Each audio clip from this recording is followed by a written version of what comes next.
Hemos visto cómo Dios conduce a su pueblo. Jesús es el capitán de la iglesia de Éfeso. Jesús es el capitán de cada iglesia y Él está al timón. Hay cosas en la iglesia que deben ser puestas en orden, pero no hay que temer. Dios pone todo en orden, querido amigo, porque yo no soy el dueño y el propietario de la iglesia. Cristo la compró con su sangre. Yo muero, pero Él sigue vivo por los siglos de los siglos. Y ahora llega el mensaje a la iglesia de Tiatira. Y se nos presenta así: el Hijo de ¿quién? De Dios, el que tiene ojos como llamas de fuego y pies semejantes al bronce bruñido, dice esto. Se nos muestra la solidez de la iglesia fundamentada en Jesucristo.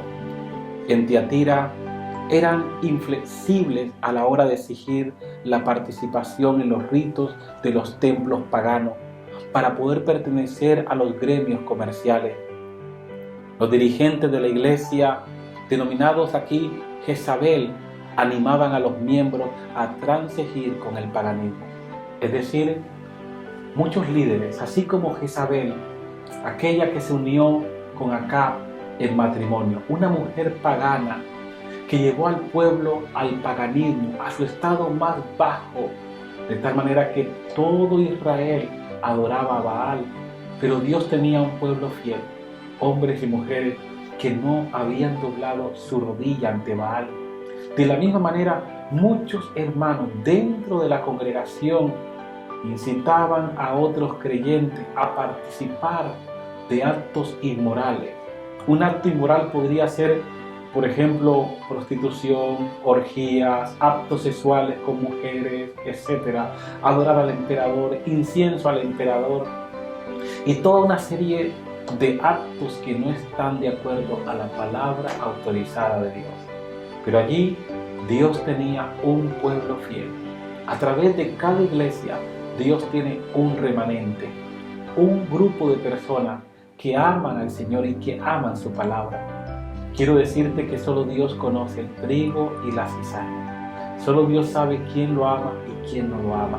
Y Él es el que hace que todo se sacuda para que la cizaña salga. No es obra nuestra empezar a señalar a uno y a otro. Es obra de Dios sacudir. Y por medio de la prueba, por medio de la persecución, por medio de la adversidad, Dios sacude y saca lo que no pertenece. Sé fiel y Dios te dará la corona de la vida. Miremos aquí.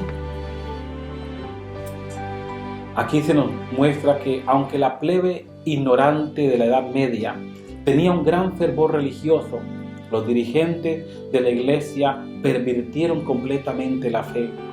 En el año 538 después de Cristo recibieron autoridad del imperio. Sustituyeron la intercesión de Cristo por la intercesión humana y enseñaron una salvación por obra o por dinero.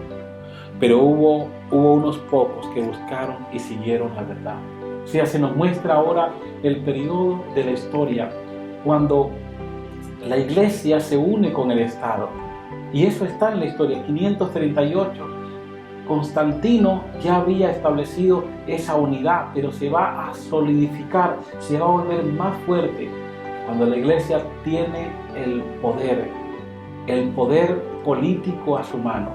Y entonces el paganismo, la religión y el Estado se unen para formar allí una Babilonia, una confusión religiosa. La iglesia establece doctrinas como la salvación por obra, la indulgencia, el pago de los fieles para entrar al cielo. Una obra que no está en la Biblia. Se establece también más adelante, con los años se va a establecer la misa y una serie de actos que van a ir en contra de la palabra autorizada de Dios. Pero ahí también hubo un remanente que decidió ser fiel. Que Dios te guarde, porque Dios está al control.